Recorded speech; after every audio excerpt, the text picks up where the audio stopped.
3. Diba? Happy family. Hello mga kalingap. Hello mga kalangga. Please subscribe Jen's Journey.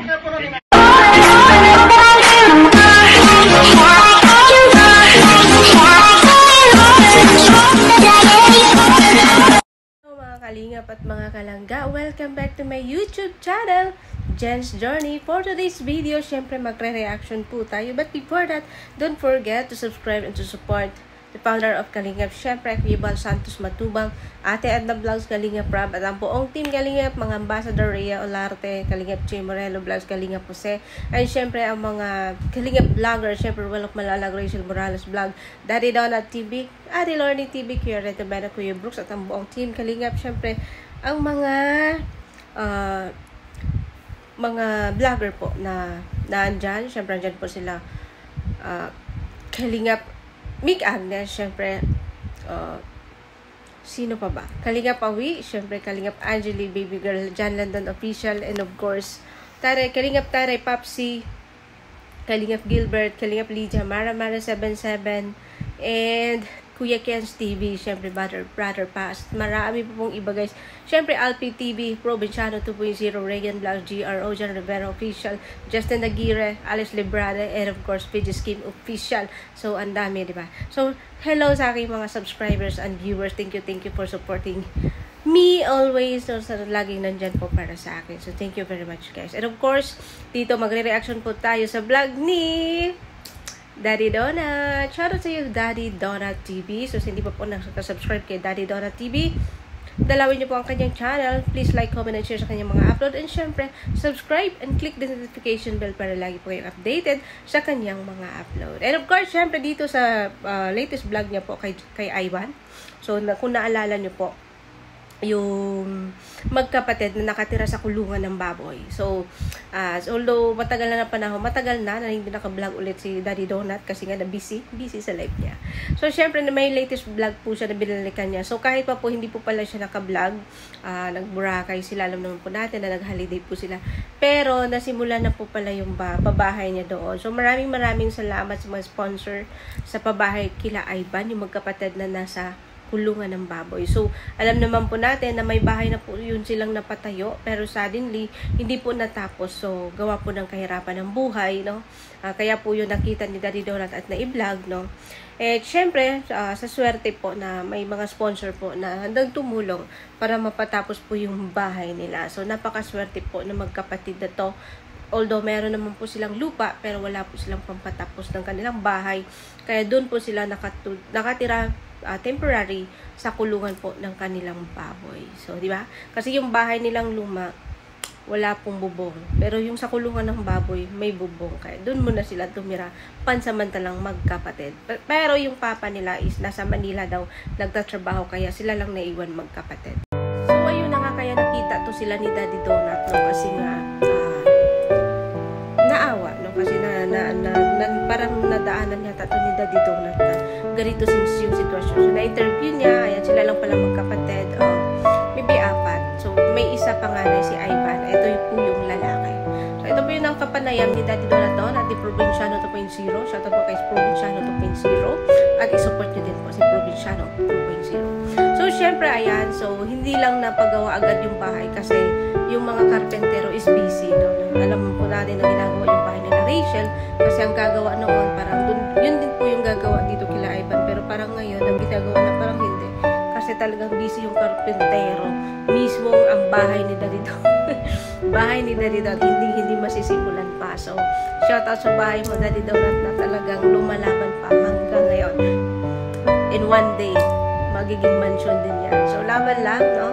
So, wala lang guys, natawa lang ako. So, shout out sa yung Daddy Donat. And syempre, so dito nga, after na nag-holiday before siya nag-holiday papuntang Boracay. So, parang binalikan niya to. After yata. Basta binalikan niya to, di ko lang alam kung anong date nito binalikan. So, suddenly, pagdating niya doon, walang katao-tao. Wala pong katao-tao. Yung papa daw umuwi, pero pagdating po ni Daddy Donat is kaalis lang din po daw. So sad no, na hindi po nadatnan. Sana man lang makausap, makapanayam yung papa nila. At least magkunan po ng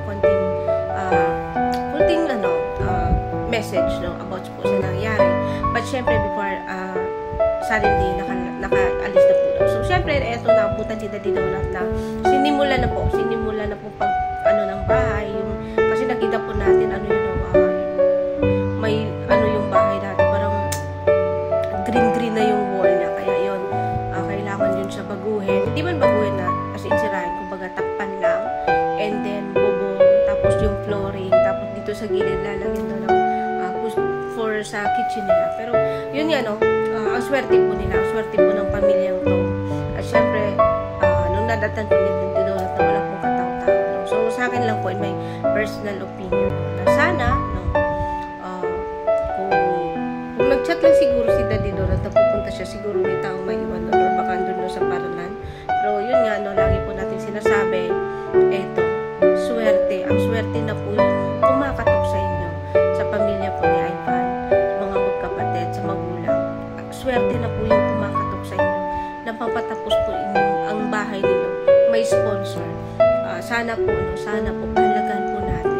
pahalagan po natin yung, kumbaga, andyan po tayo, kung andyan si Daddy Donut, so sana sa susunod na, andyan po tayo, kung andyan si Daddy Donut kung pupunta, para naman may makausap po, may matanungan, di ba?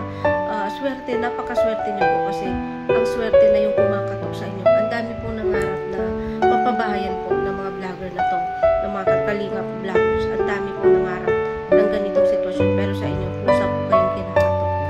Matapos po yung bahay nyo, may sponsor agad. No? Maraming salamat sa mga sponsor ni Daddy Donut na hindi po bumitaw. Ay syempre, siguro sa Daddy Donut, sa susunod na pupunta ka, chat mo na lang sila.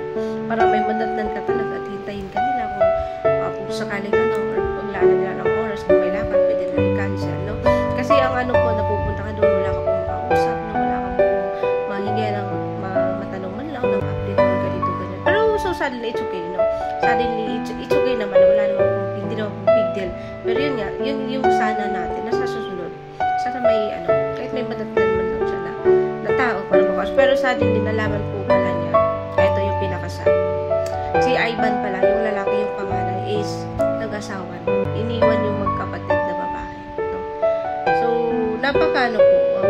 worry. Kasi yung mga babae, sila lang po maiwan doon, nakatulog muna sa kulungan ng baboy. Tapos yung lalaki na yun, yung lakas nila, lalo na paggabi, yung lugar na yun is tahimik. Mga nakakatakot din. Buti lang may kuryente yata sila.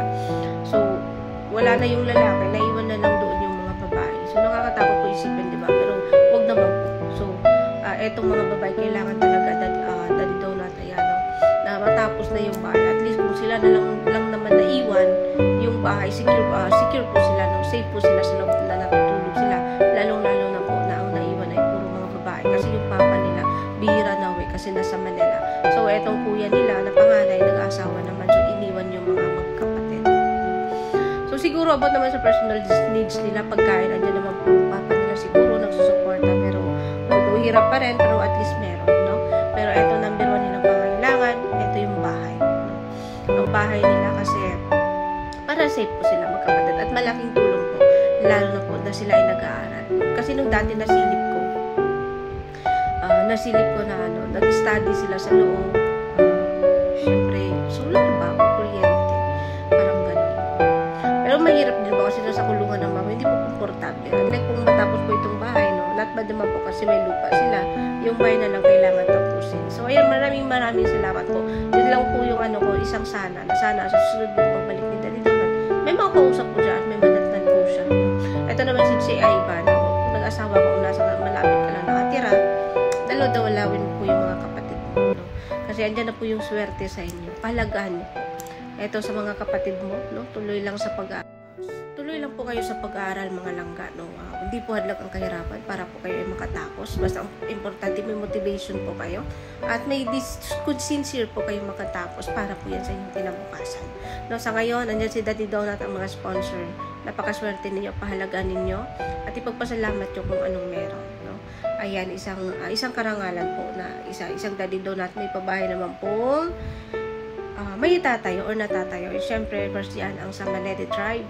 And of course, yung pabahay nila nilang Rachel, at ito kila Ivan, at marami pa pong kasunod. So, and congratulations in advance, Daddy Donut TV. Siyempre, hindi pa po, support po natin si Daddy Donut. And of course, hindi pa po nakasubscribe sa akin. Please like, comment, and share sa aking mga upload. Of course, subscribe my channel, Jess Journey. Click the notification bell para lagi po kayo updated sa aking mga upload. Siyempre, shoutout po sa ka-Journey Team Sugod na lagi pong andyan para sa atin. Siyempre, mga members na napaka-solid po yung mga members natin. Thank you very much guys sa walang sawang pagsuporta po sa inyong abang Jess Journey. And of course, sa mga viewers and subscribers sa lahat po, thank you and shoutout po sa TRFG family, sa Trusa family, ayan, sa mga Team Rochelle, Team Waldo, shoutout po sa inyong lahat, and Rachel Langga, Rachel Morales, Rowell of Malalag, shoutout po. So, and syempre kay Kuya Bal. So, hanggang dito na lang po ang ating reaction video. And hope supportahan niyo po ako. Syempre, have a great day everyone. And bye-bye!